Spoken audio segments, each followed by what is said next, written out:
일본에서 충격적인 일이 벌어지고 있습니다. 일본 전체가 혼돈에 빠져 있다고 합니다. 쌀값이 3배로 폭등하면서 도쿄의 마트에 쌀을 판매하는 선반은 텅 비어가고 있고 편의점 삼각김밥과 식당에서 파는 삼각김밥의 가격이 2배로 오르고 있다고 합니다. 충격적인 진실은 쌀 생산량이 증가했음에도 시장에는 21만 톤이 부족했다는 것입니다. 분노한 시민들의 항의로 정부는 비축미를 방출했지만 이미 상황은 통제 불능이라고 합니다. 어둠 속에서 빛처럼 나타난 건 한국산 쌀이었다고 하는데요. 최근 SNS에 일본 쌀값이 한국의 2배라며 분노하는 일본인들의 글을 쉽게 찾아볼 수 있습니다. 가격은 절반인데 품질은 더 좋다는 입소문이 퍼지며 직구 사이트에는 한국쌀 후기가 폭주하고 백화점에서는 한국쌀을 찾는 손님들이 줄을 잇고 있다고 합니다. 그리고 이 모든 현상의 중심에는 한 일본 여성이 있었습니다. 그녀의 단 한마디가 일본 전역에 한국쌀 사재기 열풍을 일으켰다고 하는데요. 과연 무슨 일이 벌어진 것일까요? 그럼 오늘의 사연 시작하겠습니다. 안녕하세요. 저는 하루카입니다. 도쿄에서 혼자 자취하며 평범한 회사원으로 지내고 있어요. 늘 그랬듯이 저는 아침에 뉴스를 보면서 하루를 시작했어요.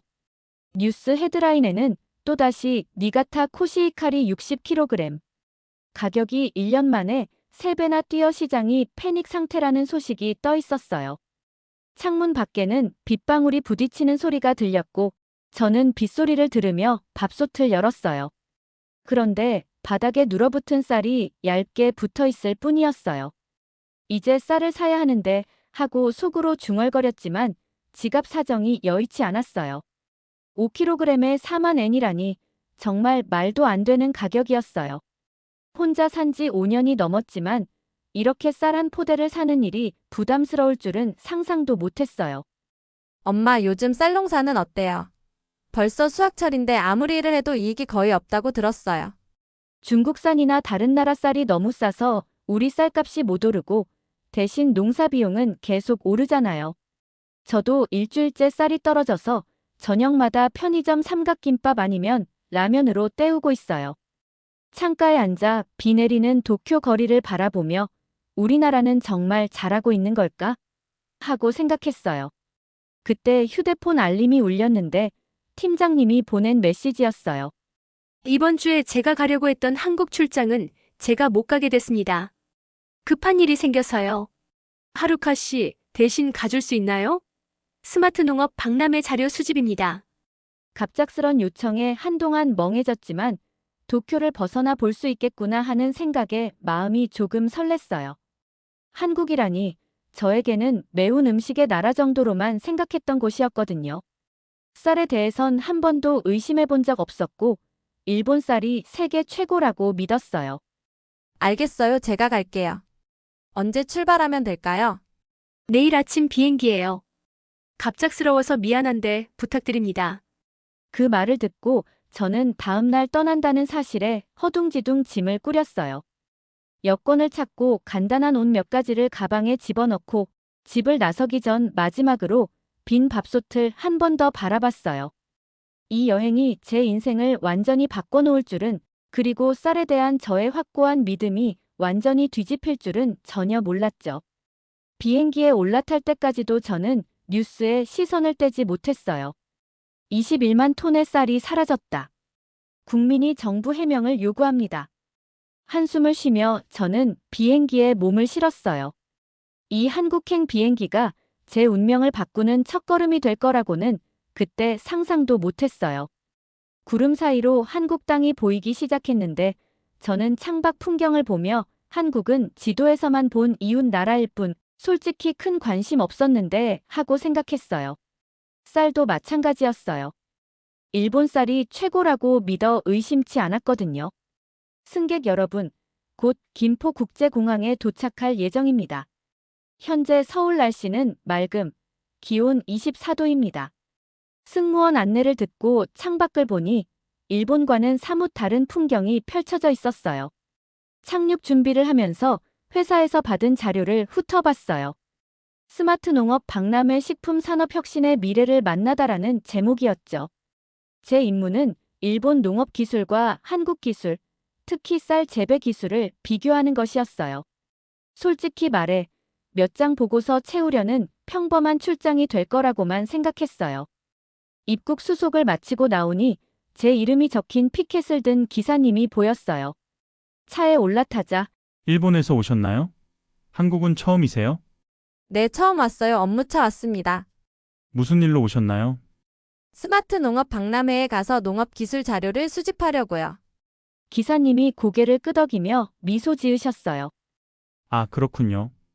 요즘 우리나라 농업 기술, 특히 쌀 재배 기술이 많이 발전했어요.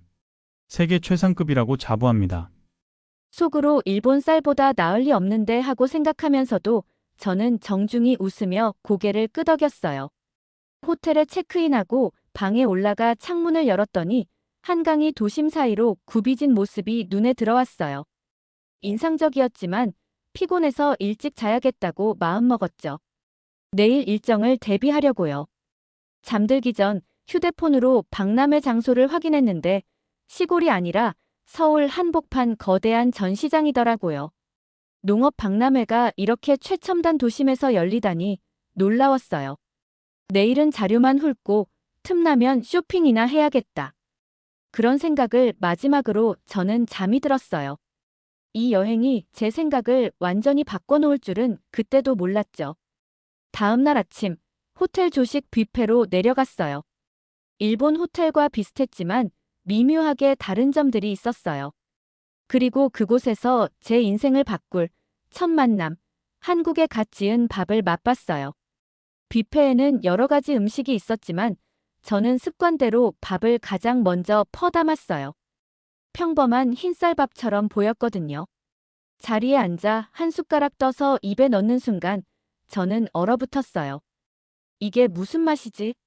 하고 생각하며 눈을 감았어요. 은은한 향이 입안에 퍼졌고 찰지고 탱글탱글한 식감이 완벽한 조화를 이루고 있었어요. 이건 그냥 평범한 쌀밥이 아니었어요. 이거 어떤 쌀이에요? 특별 품종인가요? 옆을 지나가던 직원에게 물었더니 고개를 갸우뚱하다가 미소 지으셨어요. 아, 이거 그냥 국내산 쌀이에요. 특별한 브랜드는 아니고 저희 AI 시스템으로 재배한 일반 쌀입니다. 일반 쌀이 이렇게 맛있다고? 일본 코시히카리보다 낫네 하는 생각에 제 호기심이 완전히 자극되었어요. AI 재배 시스템이라니 그게 도대체 뭐예요? 그게 뭐죠? 하고 저는 되물었어요. 요즘 한국 농장에서는 인공지능으로 물주기 시기부터 비료양, 심지어 수확 시기까지 모든 걸 결정해서 거기서 재배한 쌀이 더 맛있고 영양가도 높다고 해요. 저도 자세한 건 잘은 모르겠지만 오늘 박람회에 가보시면 다 보실 수 있을 거예요. 저는 박람회에 대한 기대감이 점점 커졌어요. 처음엔 그저 평범한 출장이겠거니 했는데 이제 정말 보고 싶은 게 생긴 거예요. 어떻게 쌀을 키우는지 너무 궁금했어요. 아침 식사 후 박람회장으로 향했어요. 전시장 규모가 예상보다 훨씬 컸어요. 입구에서 등록을 마치고 안으로 들어서자 상상과는 전혀 다른 광경이 펼쳐졌어요. 마치 첨단 기술 축제 같은 분위기였죠. 로봇도 있고 드론도 있고 AI 시스템도 가득했어요. 그중 가장 눈에 띈 건 스마트 라이스 파밍 시스템이라는 부스였어요. 그곳에서 엔지니어 한 분이 열정적으로 설명하고 계셨거든요. 저희 시스템은 쌀들의 생장을 실시간으로 모니터링해서 최적의 조건을 유지합니다. 라고 그분이 말씀하셨어요. AI가 자동으로 수위, 일조 시간, 영양분 공급량을 계산해서 조절해주죠. 덕분에 5년 전보다 수확량이 30% 늘었고 쌀 품질도 크게 좋아졌습니다. 그 설명을 들으면서 저는 일본에선 이런 얘기를 들어본 적이 없는데 우리나라는 아직 전통 방식에 크게 의존하잖아. 기계화는 돼도 AI까지 이렇게 섬세하게 결합한 건 흔치 않다고 싶었어요. 그때 엔지니어분이 저를 보시며 물으셨어요. 외국에서 오셨나요? 일본에서 오신 건가요? 네, 맞습니다. 저는 일본에서 왔습니다. 하고 대답했어요. 반갑습니다. 저희 시스템에 관심이 있으신가요? 하고 묻더라고요. 네, 제가 말했어요. 호텔 아침에 나온 밥이 정말 맛있었는데 직원분이 AI 시스템으로 재배한 쌀이라고 하시더라고요. 그분이 활짝 웃으시며 말씀하셨어요. 바로 그겁니다. 저희 AI 재배쌀은 서울 중심과 호텔 대부분에 납품됩니다. 맛있게 드셨다니 기쁘네요. 그러시곤 부스 안쪽으로 안내해 주셨어요. 작은 스크린에 실제 논의 라이브 영상이 나왔어요.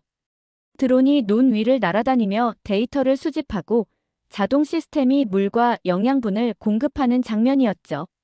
이런 걸 진짜 실시간으로 모니터링하는 거예요. 제가 물었어요. 네, 맞습니다. 이제 농부분들은 스마트폰으로도 논 상태를 확인할 수 있어요. 라고 하셨어요. 정말 놀랐어요. 그런데 이렇게 첨단 기술로 키우면 쌀값이 비싸지 않나요? 일본은 요즘 쌀값이 많이 올랐거든요. 하고 여쭤봤어요. 그분이 흥미롭다는 듯 말씀하셨어요. 사실 반대예요. 초기 장비 투자비가 들긴 하지만 장기적으로 인건비가 크게 줄고 생산 효율이 올라가서 가격 경쟁력이 생깁니다. 한국은 쌀값이 꽤 안정적이에요. 정말 믿기 어려웠지만 저는 직접 확인해 봐야겠다고 생각했어요. 그날 오후 박람회 일정을 마친 뒤 호텔 근처 대형마트로 갔어요. 식품 코너에서 쌀 가격을 보니 10kg에 2만 원이더라고요. 일본 가격의 절반 정도였어요. 게다가 4kg, 10kg, 20kg 등 다양한 포장 단위가 있어서 선택폭도 넓었죠. 저는 4kg짜리 작은 포장을 하나 집어 계산대로 향했어요. 호텔방에 돌아와서 어머니께 영상 통화를 걸었어요. 엄마, 여기 쌀이 싸고 맛있어요. 정말 믿기지 않아요. 하고 말씀드렸죠. 어머니는 화면 너머로 어리둥절하신 표정이었어요. 한국 쌀이 그렇게 맛있어? 우리 코시히카리만 한 게 없을 텐데. 라고 하셨죠. 솔직히 우리 쌀보다 더 맛있는 것 같아요. 향도 좋고 식감도 훌륭해요. 게다가 가격은 일본 쌀의 절반 이하예요. 제가 답했어요. 어머니 표정이 놀라움과 의심으로 굳으셨는데 직접 농사 짓는 분이라 자존심이 상하셨을 거예요. 저는 설마 정말 그럴까? 언제나 일본 쌀이 최고라고 믿었는데 싶었지만 여기 농업 기술이 정말 대단해요. 쌀을 AI로 재배한다니까요. 내일 실제 농장에 가볼 거예요. 라고 말씀드렸어요. 통화를 마치고 나서 사온 쌀 봉지를 살펴봤어요. 라벨에 스마트팜 친환경 쌀이라고 적혀 있었고 QR코드를 스캔하니 농장 정보, 재배 과정, 품질 검사 결과가 모두 나오더라고요. 이런 시스템이라면 소비자 신뢰가 확실히 높아지겠다고 생각했어요. 다음 날 박람회 일정 중에 서울 근교 스마트팜 견학이 있었어요. 버스로 1시간쯤 달리자 창밖으로 넓은 논이 보였고 도착하니 관제센터 같은 현대식 건물이 먼저 눈에 띄었어요. 내부에는 벽면을 가득 메운 대형 스크린과 데이터를 모니터링하는 직원들이 있었죠. 가이드분이 설명해 주셨어요. 여기는 스마트팜 통합 관제센터입니다. 반경 10km 내 모든 논의 수위, 병해충 탐지, 생육 상태 등을 실시간으로 확인합니다. 밖으로 나가 논을 살펴보니 언뜻 보기엔 평범해 보이지만 자세히 보니 곳곳에 센서가 박혀 있고 작은 자동화 장치들이 작동하고 있었어요. 저건 자동 이양 로봇이에요. 가이드분이 알려주셨어요.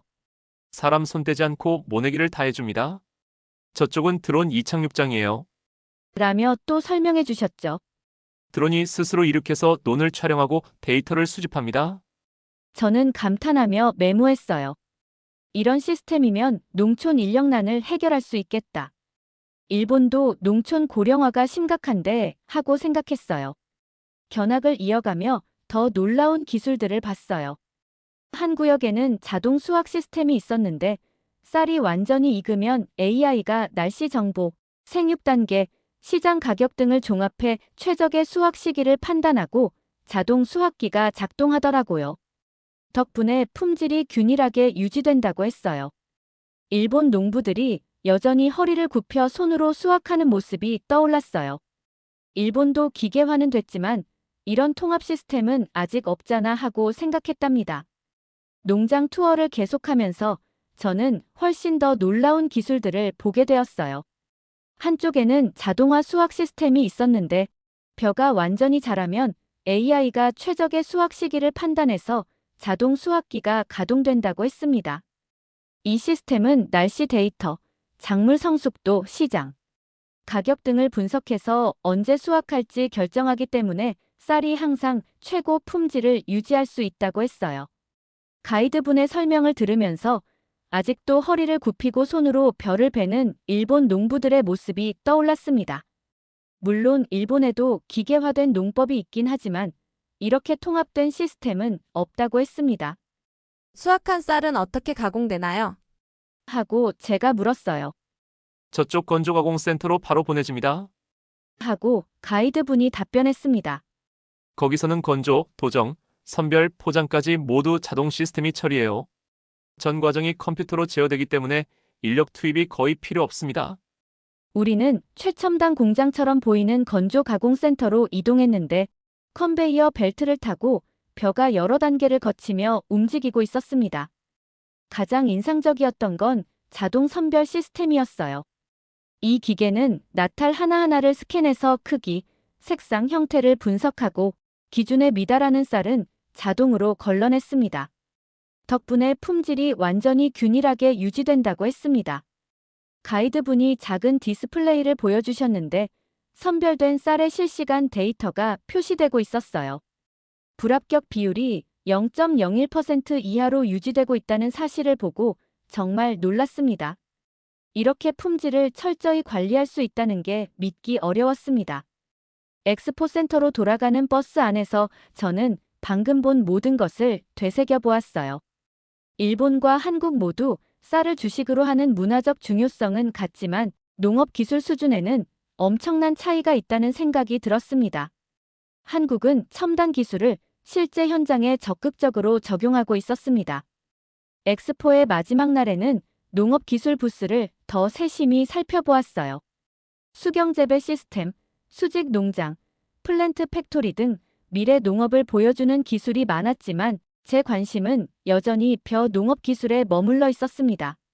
한 부스에서 한국의 쌀 수출 현황 자료를 발견했는데 최근 몇 년 동안 수출량이 급격히 늘었고 고급 쌀 시장에서 일본과 경쟁을 시작했다는 데이터가 인상적이었어요. 한국 쌀이 이미 일본 시장에 들어가고 있나요? 하고 제가 부스 담당자에게 물었어요. 아직 대규모로 진출하진 않았습니다.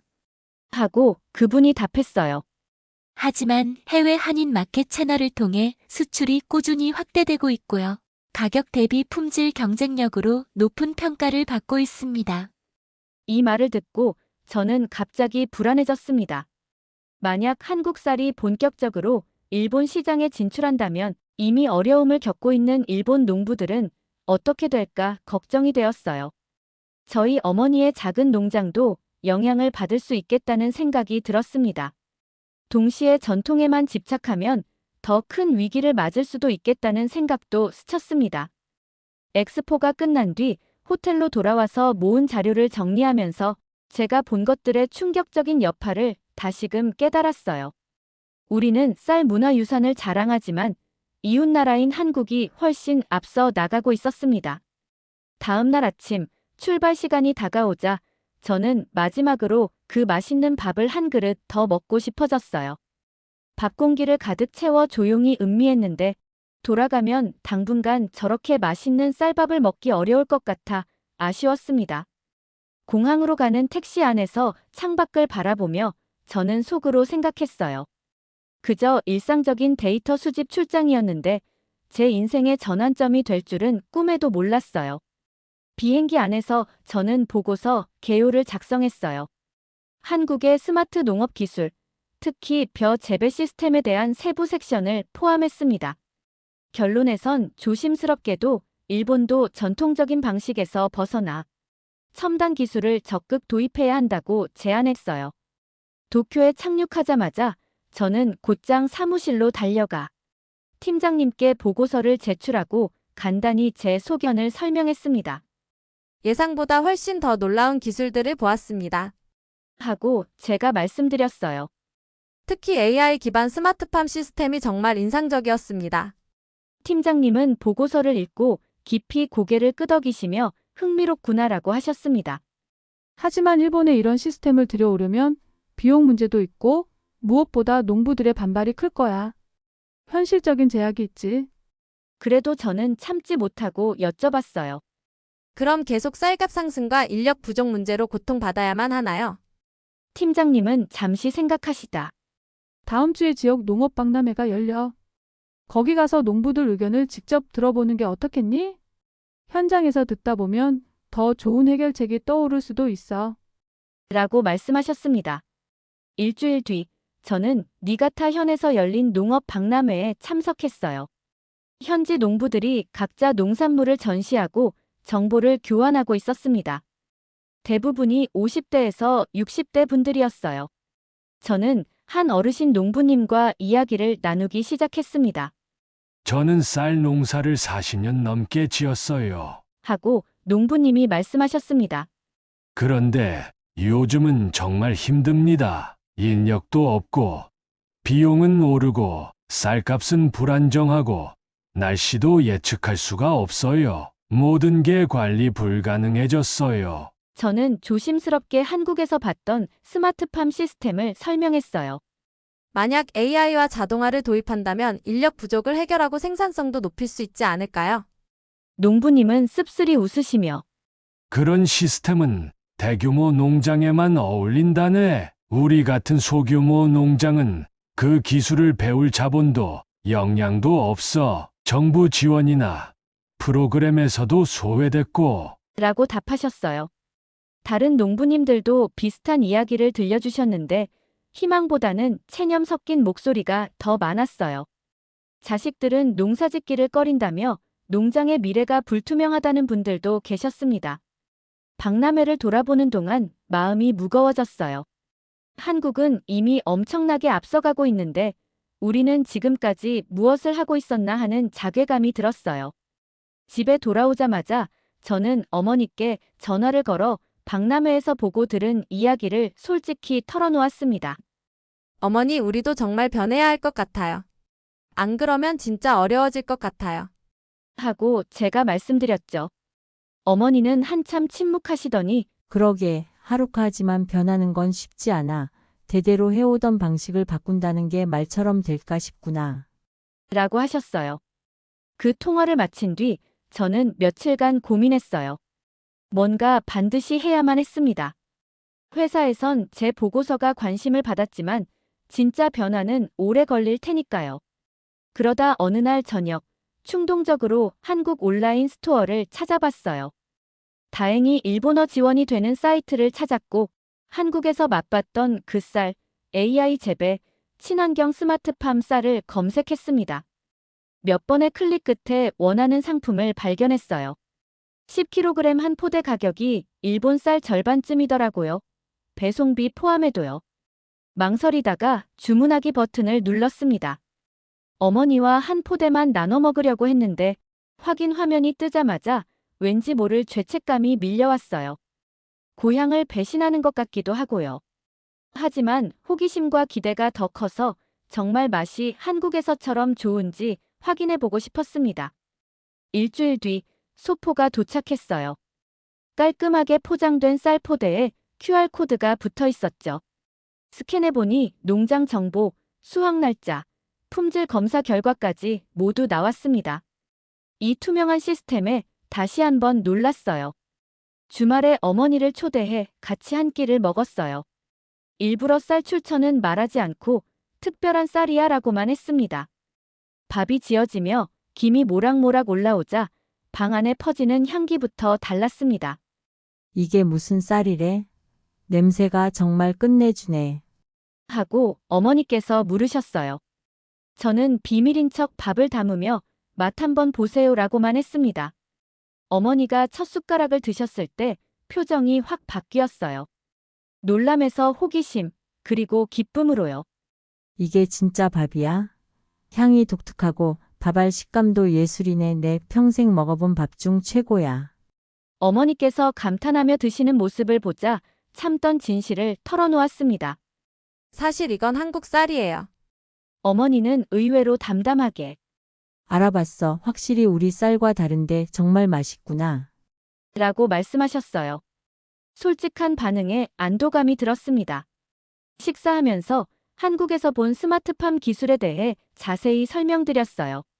어머니는 귀 기울여 듣다가 깊은 한숨을 내쉬셨습니다. 우리도 변해야 해. 그러나 어디서부터 시작해야 할지 모르겠구나. 농협에 한번 상의해 보는 게 좋을 것 같구나. 그날 저녁 우리는 일본 농업의 미래에 대해 늦도록 이야기했어요. 전통을 지키는 것만큼 새로운 기술을 받아들이는 것도 필요하다는데 의견을 모았습니다. 특히 자동화와 AI가 인력 부족 문제를 해결하는데 필수적이라는 결론에 이르렀습니다. 다음 날 어머니는 지역 농협회의에서 한국 스마트팜 시스템 이야기를 직접 하시겠다고 결심하셨고, 저는 회사에서도 이 주제를 적극적으로 제안하기로 다짐했습니다. 며칠 후 예상치 못한 요청을 받았어요. 지역 방송국에서 제 보고서를 듣고 인터뷰를 부탁하더라고요. 처음엔 망설였지만 변화를 이끌 기회라 생각해서 흔쾌히 응했습니다. 방송 날짜가 다가올수록 무척 긴장했어요. 솔직한 의견 때문에 비난을 받을까봐 걱정됐거든요. 그럼에도 농업의 미래를 위해선 누군가는 목소리를 내야 한다고 느꼈습니다. 그날 저는 지역 뉴스의 농업 코너에 출연했어요. 진행자님이 먼저 최근 쌀값 급등과 일본 농업 위기에 대해 언급하시고 이어서 저를 향해 물으셨습니다. 하루카 씨, 최근 한국 스마트 농업 박람회에 참석하셨다면서요. 가장 인상 깊었던 점이 무엇이었나요? 저는 깊이 숨을 들이신 뒤 대답했습니다. 한국은 인력 부족을 해결하는 동시에 품질을 높이고 쌀값을 안정시키기 위해 AI, 드론, 자동화 시스템 등 첨단 기술을 적극 도입하고 있었습니다. 진행자님이 감탄하며 질문을 이어가셨어요. 품질은 일본 쌀과 비교하면 어땠나요? 가장 어려운 질문이었지만 솔직하게 답했어요. 가기 전에는 일본 쌀이 세계 최고라고 믿어 의심치 않았습니다. 하지만 솔직히 말씀드리면 한국 쌀이 더 맛있었어요. 스튜디오는 잠시 정적이 흘렀다가 진행자님 표정이 호기심으로 바뀌셨어요. 그 이유가 뭐라고 생각하시나요? 저는 설명했습니다. 기술의 차이인 것 같습니다. 한국은 센서를 통해 작물 상태를 24시간 모니터링하며 최적의 생육 환경을 AI가 유지합니다. 물, 영양소, 일조량 등을 자동으로 관리하고 수확부터 포장까지 전 과정이 자동화돼 있어 일정한 신선함과 품질을 보장합니다. 저는 직접 구매해 어머니와 맛본 경험도 솔직히 털어놓았어요. 부끄러웠지만 진행자님과 스태프분들이 끝까지 경청해 주셔서 자신감이 생겼습니다. 이어지는 질문이 있었습니다. 일본 농업의 미래를 위해서는 무엇이 필요하다고 보십니까? 저는 답했죠. 변화가 필요합니다. 전통 방식에도 가치가 있지만 인력 부족과 비용 상승, 기후 변화 문제를 해결하려면 기술 혁신이 필수적입니다. 한국 사례를 벤치마킹해서 우리 현실에 맞게 적용해야 합니다. 방송은 약 30분간 진행되었는데 제 인생에서 가장 길게 느껴진 30분이었어요. 방송 후 SNS에는 다양한 반응이 쏟아졌습니다. 비판도 있었지만 이래서 젊은 사람들이 농사를 떠나는구나. 기술 혁신 없이는 농업이 생존할 수 없다라며 공감하는 의견이 많았어요. 한국 쌀이 그렇게 맛있다니 나도 한번 먹어보고 싶다는 반응도 있었습니다. 방송 이후 농협 측에서 한국 스마트팜 시스템에 대해 좀 더 자세한 발표를 해달라는 연락이 왔습니다. 회사에서도 저를 새로운 농업기술연구팀에 합류시키겠다고 제안해 주셨고요. 가장 놀라운 건 뉴스 보도 후 한국 쌀을 온라인으로 주문하는 일본 소비자가 급증했다는 소식이었어요. 직접 맛보고 싶어 하는 분들이 많더라고요. 이제 저는 한국의 기술을 배우고 우리 현실에 적용하며 일본 농업의 미래를 향한 새로운 여정을 시작했습니다. 첫걸음은 저 맛있는 한 숟가락의 쌀로부터였어요. 뜻밖의 곳에서 진실은 찾아오기도 하나 봅니다. 제게는 한국 쌀이 그 진실이었습니다. 한국 쌀은 단순한 먹거리 이상입니다. 그것은 기술 혁신과 전통의 헌신, 그리고 미래의 가능성을 담고 있거든요. 우리가 당연하게 여기던 것이 때로 세계에 대한 시각을 완전히 바꾸기도 합니다. 하루카에게 그 전환점은 한국살이었고 그 작은 깨달음이 우리 가족과 지역뿐 아니라 일본 농업 전체를 다시 생각하게 만들었습니다. 진정한 변화란 반드시 거창하지 않아도 됩니다. 한 그릇의 맛있는 밥으로 시작할 수 있어요. 한국 쌀은 정말 맛있고 그 맛있는 진실을 인정하는 용기야말로 새로운 미래의 시작이 아닐까요? 오늘 사연은 여기까지입니다. 여러분은 오늘 사연을 어떻게 들으셨나요? 이야기가 마음에 와 닿았다면 구독과 좋아요, 알림 설정까지 부탁드립니다. 여러분의 따뜻한 댓글 하나하나가 저희에게는 큰 힘이 됩니다. 다음에 더 좋은 사연과 흥미로운 이야기로 다시 찾아뵐게요. 감사합니다.